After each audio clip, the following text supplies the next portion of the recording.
yang mengancam NKRI. Hadirin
Tim Alpha di backup dari udara oleh satu unit heli Panther dari Satuan Udara Armada RI yang siap dengan tim snipernya.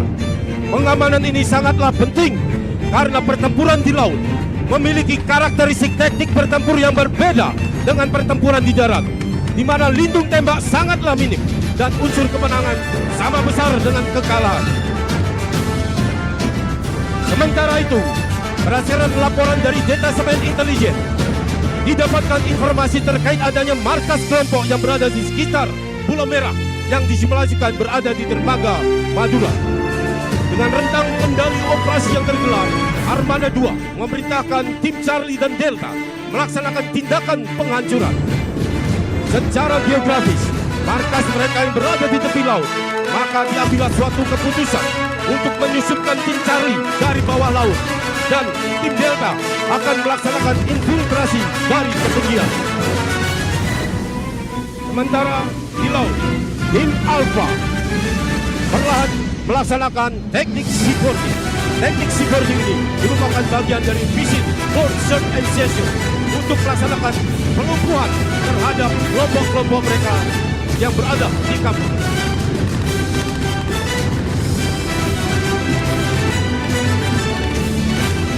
Hadirin yang berbahagia, tampak di depan kita di sektor darat, kita saksikan kelompok ini berusaha memobilisasi pasukannya dan berusaha menembaki heli kawan. Berkolaborasi dan bergerak dengan teknik leapfrog, Charlie dan Delta bergabung, saling mengcover serangan, melaksanakan Special Operation Urban Trade untuk menghancurkan kelompok ini. Sementara di laut, tim Alpha telah menemukan adanya EID atau Improved Explosive Device di kamar mesin yang siap diledakkan.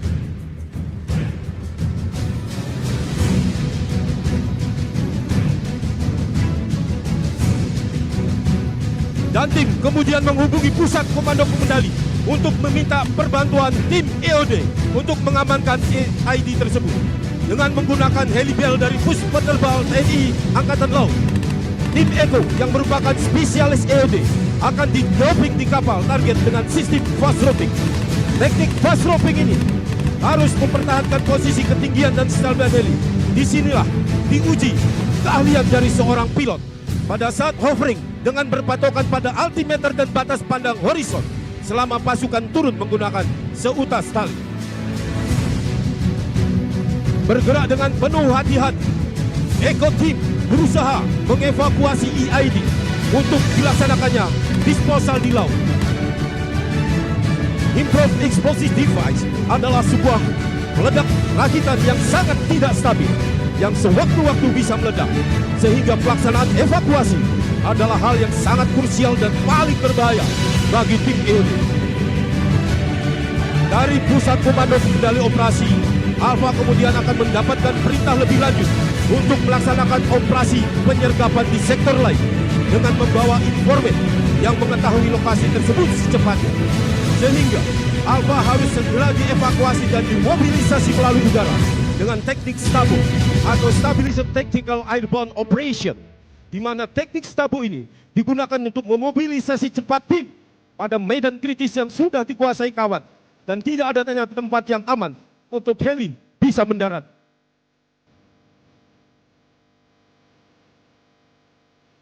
Sementara di darat, Charlie dan Delta yang sudah menguasai situasi akan segera melaksanakan pengunduran menuju trouble spot selanjutnya untuk membackup tim Alpha sesuai perintah pengendali operasi. Hadirin yang berbahagia, kita saksikan Helibel dengan kesulitan tertentu sudah mulai approaching di atas kapal sasaran. Sama dengan teknik fast-rope, di sini diperlukan kehandalan seorang pilot untuk mempertahankan saat hovering, ketinggian, kecepatan, arah angin, altimeter, semua harus diperhitungkan demi keselamatan personil.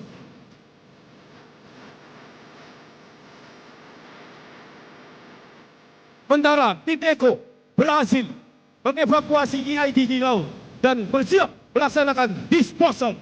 Dan kita saksikan APK telah selesai diselamatkan.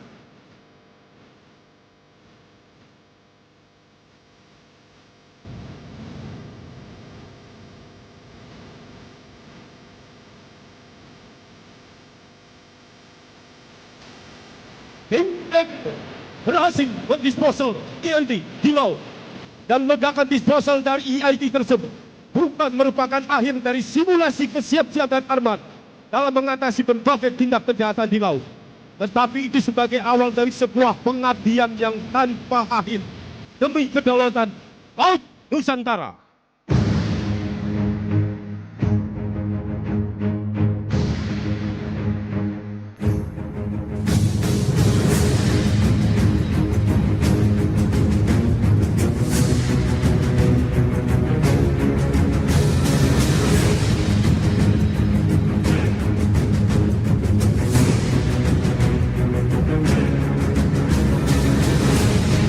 Hadirin yang berbahagia, berikan sambutan yang meriah. Double Stabilis Technical Airborne Operation yang dikawal dengan helikopter dari bus penerbang menuju titik briefing.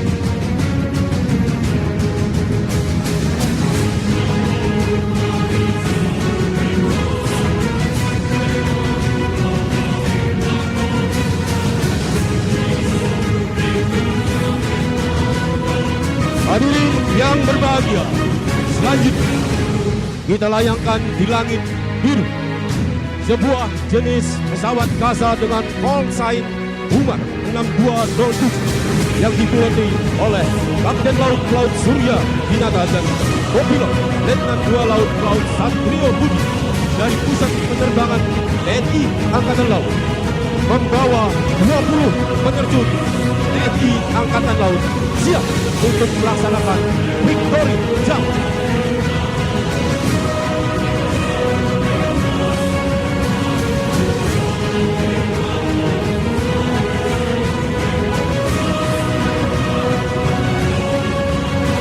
Kita saksikan muncul dari sektor kanan, mungkin tidak terlihat dari tenda VIP, pada ketinggian 6.000 feet, kasa call sign 6207 melaksanakan final pattern dan bersiap untuk exit dari para penerjun.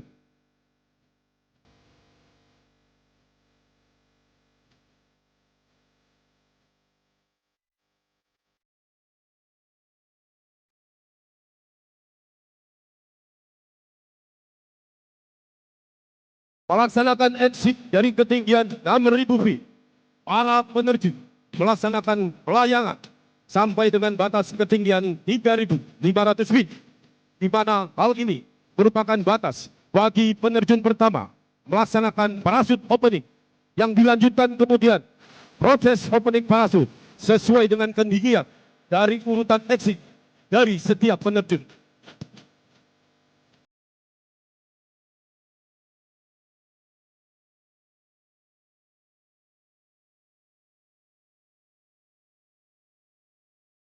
Dan ketika payung mereka mengembang, kita saksikan para peterjun harus menghabiskan ketinggian di area upwind sampai batas ketinggian 1.000 feet.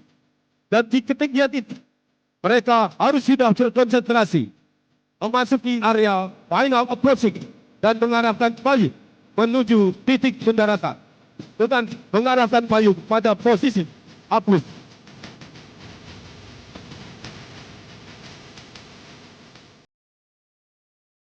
Para penerjun andalan TNI Angkatan Laut menggunakan berbagai jenis parasut dan berusaha untuk memasuki titik drop zone yang berada di pinggir laut.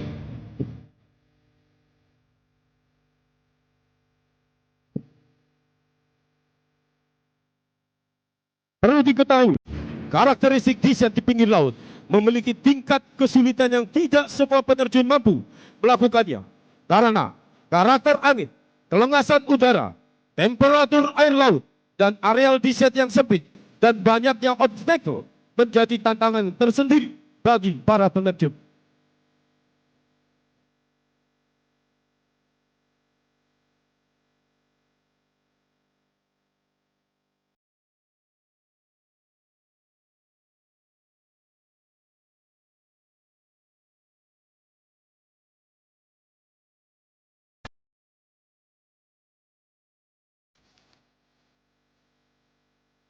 Selain itu, ketika para penerjun tidak bisa untuk mencapai titik drop zone, maka mereka harus bersiap untuk melakukan emergency landing di laut sebagai area pembuangan. Untuk itu, setiap penerjun TNI Angkatan Laut wajib membawa swimsuit dan mengerti tentang prosedur cutway. Teknik cutway dilaksanakan dengan membuang payung utama pada ketinggian 1-2 meter sebelum para penerjun masuk ke laut dengan posisi lompat paku.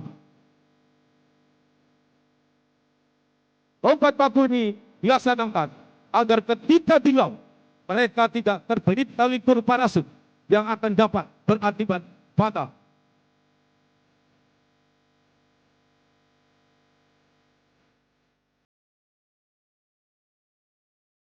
Hadirin yang berbahagia, kami informasikan 20 penerjun kali ini akan dibagi menjadi 2 run dengan pattern 360 degree interval time 2 minutes dan masing-masing run terdiri dari 10 penerjun.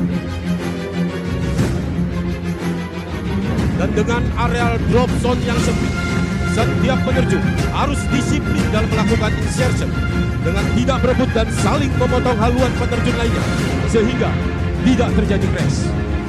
Kita sambut penerjun pertama. Inilah penerjun TNI Angkatan Laut, Happy Landing.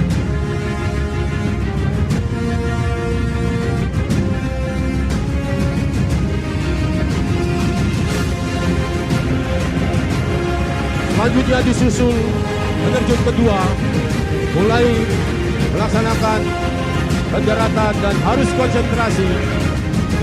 Break, heavy landing. Selanjutnya penerjun ketiga akan melaksanakan landing. 3 penerjun pertama menggunakan jenis parasut klasik yang merupakan parasut dengan bisa menembus angin kencang maupun tidak ada angin. Happy landing. Pada pagi yang cerah ini, untuk memeriahkan Hari Armada tahun 2024, 2 orang Serikandi di laut ikut dalam run pertama penerjunan, yaitu Sersan Kepala Rum Asia Monika dari Satker Balur Jatim dan Sersan 1 PDK Popi Trihapsan dari Pusat Komando Pasukan Katak TNI Angkatan Laut.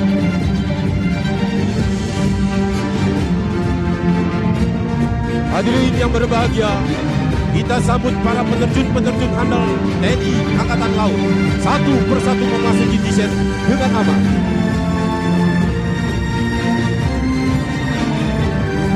Kemudian pada run kedua, 10 penerjun